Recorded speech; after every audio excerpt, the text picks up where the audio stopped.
Gossip is things that can rip churches and families and people apart. Gossip is like a caterpillar. You start with one block, and then someone adds something to it, and to it, and to it, and to it, and to it. Eventually, you've got this massive caterpillar, but nothing of it's real.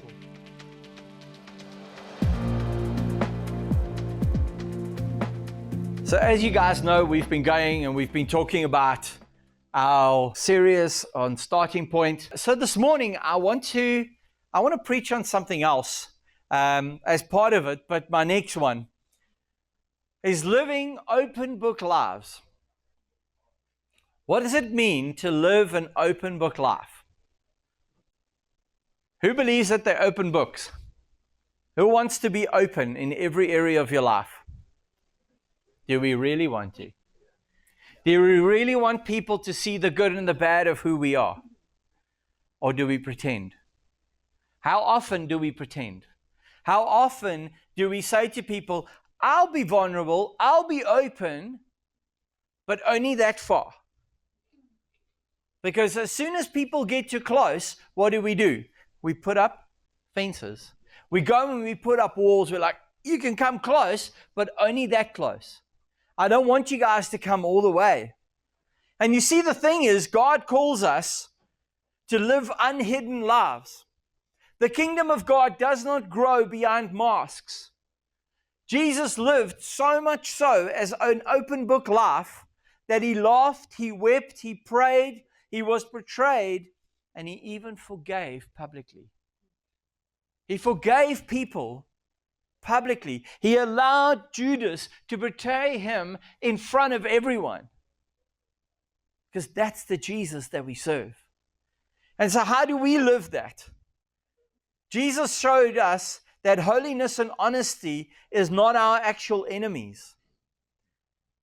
The world teaches us to protect ourselves. The world teaches us don't allow people in, because what happens is if you allow them in too close, they're going to hurt you. Who's ever allowed someone in and been hurt by them? So one of the statements that Kim and I have used over the years is, once bitten, twice shy. Right? But is that truly living the way that God lived? Think about Jesus. Think about the apostles. How did they live? Paul the apostle is the greatest example of people in the Bible. What happened? He was there and he wrote in one of his letters and he says, everyone has abandoned me. Everyone left me. How many times does that actually happen? In Matthew 16 verse 25 it says, whoever wants to save his life will lose it, but whoever loses their life for me will find it. Matthew 16:25. Our lives are not our own. We don't live for ourselves. We don't live for others. We live for God's kingdom. We live for one another because it's about Him.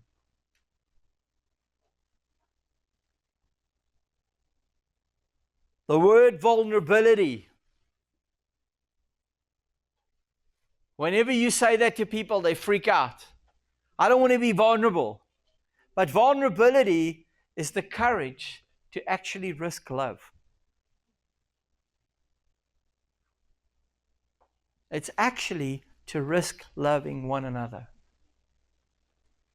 And sometimes what it does, it can actually mean misunderstanding you. Who's ever been misunderstood? Who's ever felt like people don't really know who I am? You say something. I remember when Kim and I just got married, so I come from an Afrikaans background. Kim comes from an English background, and even though we lived in the same city, we grew up in pretty much the same place, our idea of things and our understanding of things were very, very, very different. So I, in Afrikaans, would say something to Kim, and she would be like, this is nice. This is horrible. You being mean. And I'm like, but that's not my heart. Because in Afrikaans culture, we say things the way it is and the way we understood it. But it's taken Kim and I years to start understanding, to be able to actually work with one another, to be able to build together in the marriage that God has put us in. And the word vulnerability comes from a Latin word which means to wound. So what does that mean? It means opening yourself up to be wounded. Who likes that idea? Yeah. We're like, no, I don't want to be hurt. I don't want to be hurt by anyone. I don't want to be wounded by anyone. But to be vulnerable is to open the place where you could be hurt.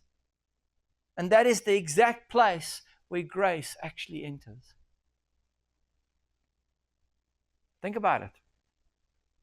When we actually bear all of who we are with one another, what happens is people start becoming safe. For all the guys coming to our life group on a Wednesday night, you're spending time with one another. What is the first thing that happens in a life group? Suddenly, you start feeling comfortable, right? You arrive and you're like, okay, I feel a bit more comfortable with these people. So after a little bit of time, you start trusting one another, right? That's why we do life group.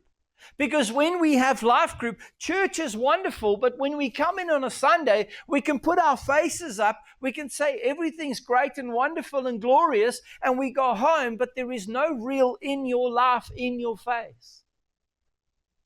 But when we get into each other's homes, when we get around the table, when we start spending time, when we're forced to connect with one another, what it does, it creates that true, authentic relationship on one-on-one. Because vulnerability is not oversharing, it is honest openness in the safety of love and truth.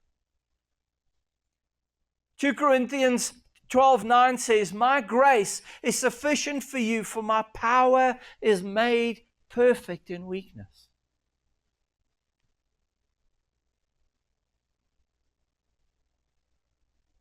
You see, when we become vulnerable with people, we actually show them that we're human. We actually say to them, I make mistakes, I'm broken. And the thing is, we try and hide ourselves, but we live in a culture of self-protection. Build walls, put up fences, don't allow people to know who you really are, because the world is gone and they've taken what we have had and what we've spoken to people, and they've taken it and used it against us. You see, this mindset basically builds fortresses around our hearts. But the walls that keep pain out also keep healing out. And in Proverbs 18 verse 1 it says, whoever isolates himself seeks his own desire. He breaks out against all sound judgment. Isolation might seem safe, but what it does, it slowly suffocates joy. It slowly kills you. Suddenly, you feel all alone. I was sitting yesterday, I was actually sitting and I was reading while the kids were ice skating. Last night, I was actually sitting and I was reading an article about this woman in England. For 40 years, she lived on a farm by herself, without running water, without electricity, without any form of communication. She would go out and she wore the same clothes for over 40 years, this lady. And she would walk in the deep snow, go and actually draw water out of an actual spring to take it home. She would feed the animals. She would plant her own crops. She would do all those things. And in 1973, they discovered that this woman lived in England for all those years without anyone even knowing that she was there. Because what happened was her dad died, mom died, brothers, sisters, everyone died, and she was left completely alone. At the age of 65 was the first time that she lived in an apartment with central heating and running water. At the age of 65. And the thing was, this woman never had anyone to talk to. They eventually made a reality show of her life where they recorded her. And the most remarkable thing for her, which everyone said, is she never complained about where she was in, because she knew a job had to be done. We have never, ever been called to live in isolation. We were never called to be by ourselves. God says to us right in the beginning, He goes and He creates all of the animals. Then He creates Adam, and He says it is the only thing God said. He said everything was good. The sky was good. The plants was good. The animals were good. The sky was good. But the one thing God said that was not good, He said that there is not one man. It's not good for man to be alone. Because we've never been called to be by ourselves. We're never called to live on an island on our own. God's called us to be in relationship.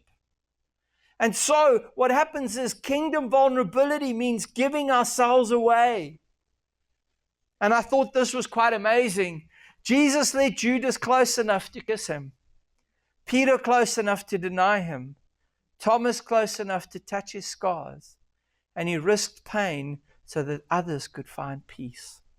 In John 15:13 it says, greater love has no one than this, to lay down one's life for your friends. Vulnerability means it's costly. It will cost you something. So many times, Kim and I, we've been in ministry for 15 years. We've walked this journey, and you know what? We've been hurt multiple times. Multiple times we've been hurt. But you know what? Kim and I always get up, and what we do is we constantly forgive. We constantly love. We constantly care. We constantly have people in our lives because we realized it's not about us. It's about the King and the kingdom. It's who we live for. We live for Him, not for ourselves. We've got to learn to choose wisely. Don't just share anything with anyone. Proverbs 4 verse 23 says, guard your heart, for everything you do flows from it. Be careful who you speak to. As we grow as a church, as we start spending time with people in the church, you know what? I become a guy, I carry my heart on my sleeve. They're rolled up right now, but I carry my heart on my sleeve. People know who I am. And I'm very vulnerable because I've never hidden anything. You can ask my wife. And I've got myself in trouble before because people have hurt me. Because when I trust you, I share everything with you. Why hide it? Why only tell you little bits of who I am? I'll tell you who I am from day one. You either love me or you hate me. It's one of the two. But the thing is, the more I grow, the more I get to know you, the more I'm in your space, I want you to be the same with me. But choose carefully. There's a scripture that says, you don't throw your swine to the pearls. I mean the pearls to the swine. All right? You don't just throw stuff out to people. You learn to share things in your heart with those that you trust. And that's what a church is supposed to be.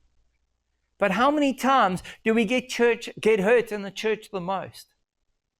Because we think and we feel it's supposed to be a super safe space. But the church is, people walk into church and they become judgmental too quickly. Oh, you don't dress the right way. Oh, you don't worship the right way. Oh, no, you didn't greet me the right way. Oh, you didn't park in the right parking lot. Oh, no, you changed the chairs again. Get used to it. I change chairs all the time. Get used to it. Our house is never, ever the same. Very true. Ask Kylie. From the time we've moved into our house, it's never been the same. We move things around all the time. Not because we're bored. It's just we like doing it. But the problem with us as people, we get to this place where we want to control it and put it in a box. And God doesn't work like that. Imagine the Israelites in the desert. They've just unpacked all their tents. Imagine having this tent. It's taken you 4 hours to put it up. You've just put all your dishes out. You've just made your bed. It's all great. And God says, tomorrow morning we're leaving. How would you feel about that? Most wives would throw their toys out the cot. The husband would be like, oh Lord, now I've got to do this all again. But that's what Israel did for 40 years. They moved wherever God wanted them to go. You see, Jesus modeled layers of relationship.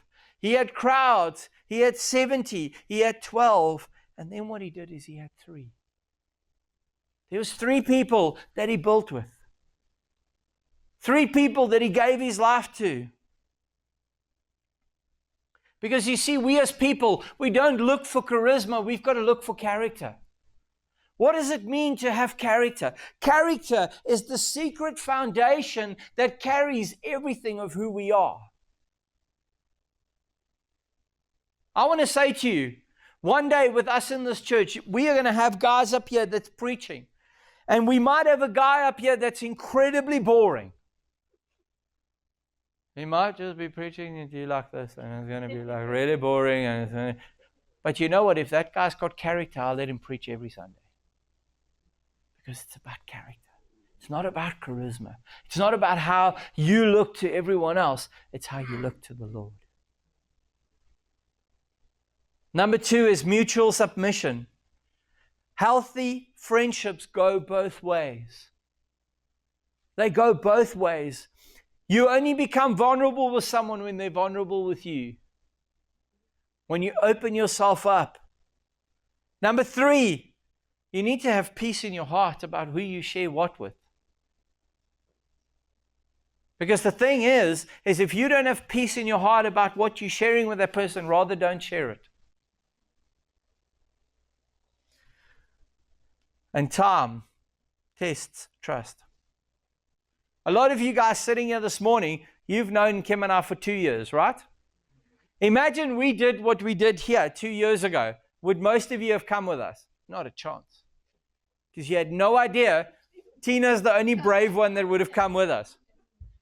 But 2 years ago, we didn't have currency.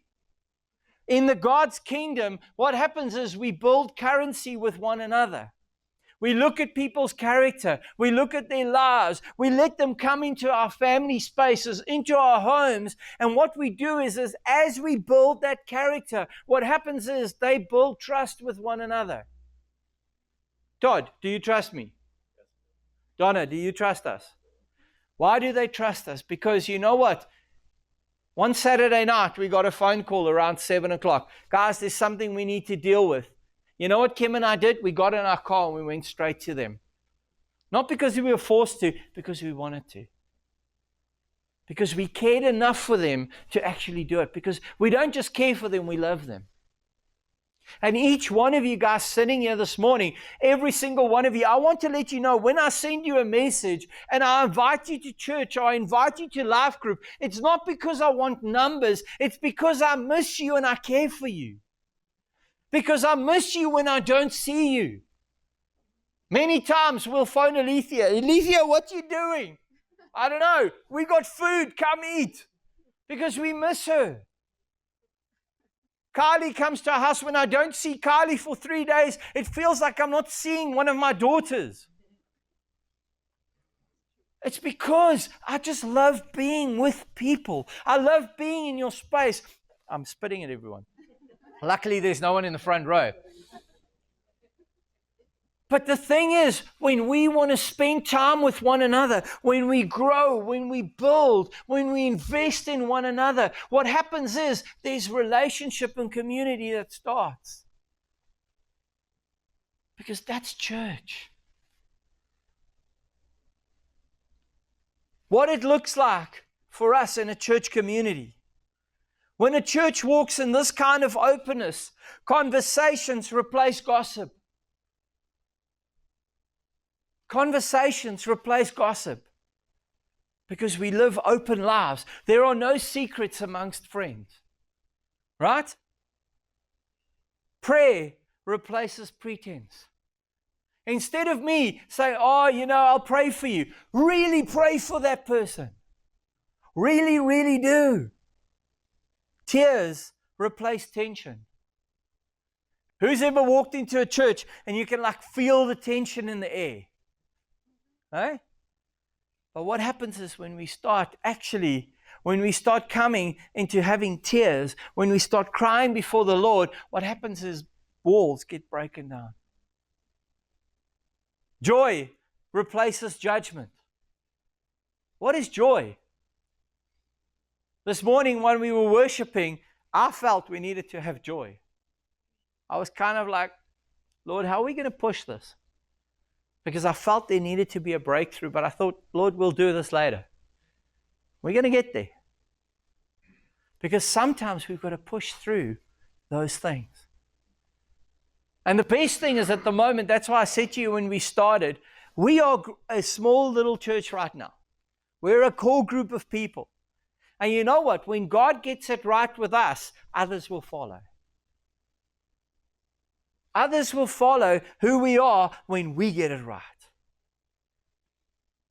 One thing in our church I want to say to you, and this is something that I really want to say, but before I get there, fire always falls on altars, and altars are places of exposure and surrender. The altars of our hearts need to be open. Fire falls when you are open, when there's nothing hidden. We never weaponize vulnerability. Never ever use something that someone has said to you against them. And in this church, we won't do that. If you come to me and you tell me, if Jason comes to me and says, I'm a mass murderer, I have killed 40 or 50 people, I won't weaponize it against him. I'll be like, bro, I'm going to pray for you. Have you walked it out? What is the process? Let's walk through this.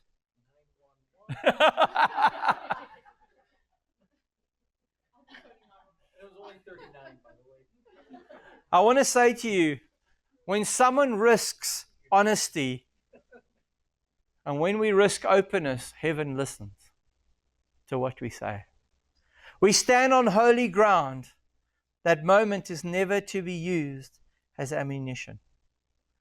Proverbs 11:13 says, a gossip betrays a confidence, but a trustworthy person can keep a secret. But you know what? When we share our lives with one another, we won't have secrets.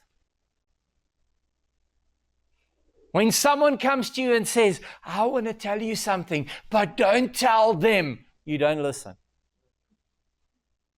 The moment, and I want to encourage you guys to do this, if someone comes to you and says, I just want to say this to you about Jason, you're like, oh, just hold on quickly. Hey, Jason, this person's got something to say. Can we quickly say it somewhere in front of them and then it's dealt with? You know what it does? It immediately kills gossip. And because gossip is things that can rip churches and families and people apart. Because you see, what happens is, gossip is like a caterpillar. You start with one block, and then someone adds something to it, and to it, and to it, and to it, and to it. Eventually, you've got this massive caterpillar, but nothing of it's real. And it's destroyed a person's life.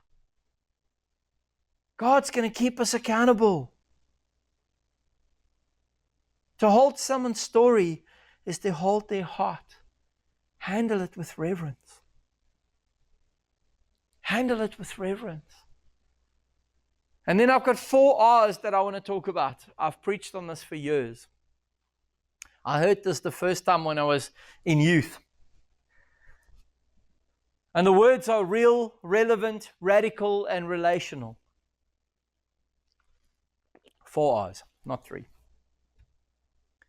Authenticity is the fruit of safe vulnerability. The freedom to be the same person in private, in public, and in the presence of God. You know what it is? It's truth with skin on. Psalm 51:6, surely you desire truth in the inner parts. A church that is authentic will always, number 1, be real, honest before God and people. We don't stage joy, we share it. We admit it, we find others and we give them hope. Number 2 is being relevant, which means the gospel touching everyday life. Jesus used fishing nets and fig trees. We use stories and struggles. Number 3 is being radical, is not being weird. The word comes from a word called radix, which is the root, which means the root of faith, which means coming back to Jesus. It's about Him. If we ever go away from making it all about Jesus, we've lost the plot. It's all about Him.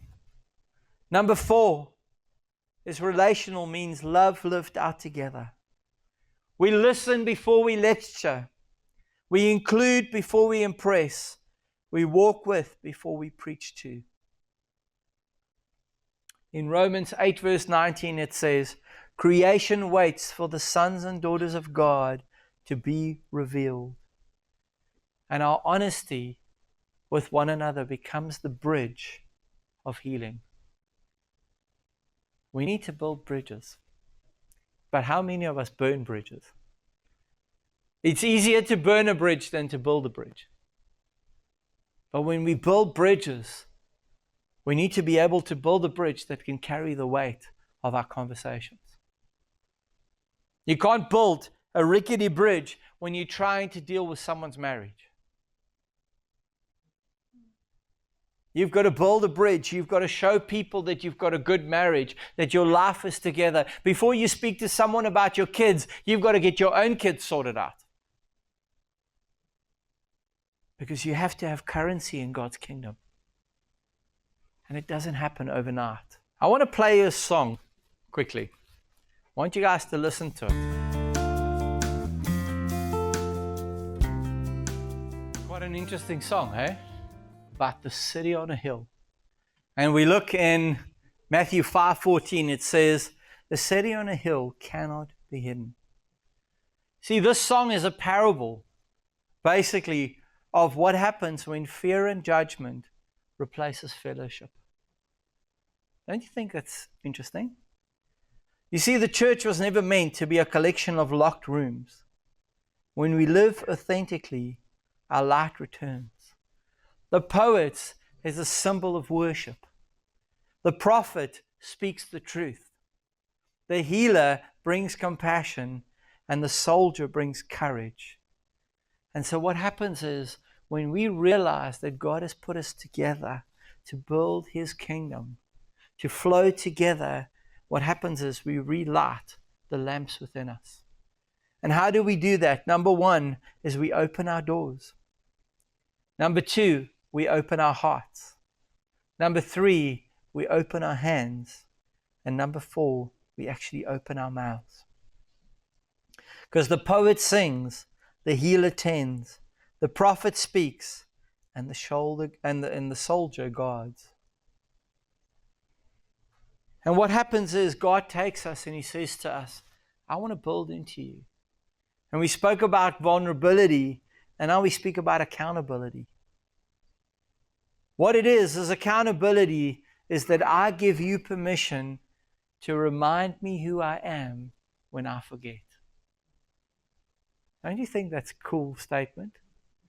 I give you permission to remind me who I am when I forget. Who are we really? So many times we put pretension on. So many times we try and hide who we really are. Ecclesiastes chapter 4 verse 9 and 10 says, 2 are better than one. If either falls, one can help the other up. Healthy accountability is never controlled, it's care. And the heart of accountability is this: it's always invited, it's not imposed. I want to invite you to come and talk to me. I want to invite you to allow me to speak into your life. I want to invite you to speak into my life. If you see me doing anything that you think, come talk to me. I might take it, I might not take it at that moment. But I will pray about it and say, Lord, is that true?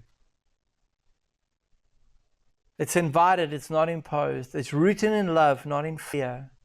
And it's always motivated by restoration. Galatians 6 verse 1 says, if someone is caught in a sin, you who live by the Spirit should restore that person gently. It's us going to one another and saying, you're drifting, come home. Or you're shrinking back, press in. It's not judgment. It's actual genuine love. And the pathway to this is dying to ourselves. Stop worrying about yourself. Stop worrying about preserving yourself. Stop worrying about looking good to others. I've forgotten that long time ago. When I was 16 and 18, I thought I was the hottest guy that lived. I gymmed. I had every muscle in the right place. I'm 45. Gravity's winning. And you know what? I still have a beautiful wife that loves me every day. Shannon tells me every day, Daddy, you've got to keep your dad bod. Don't lose it.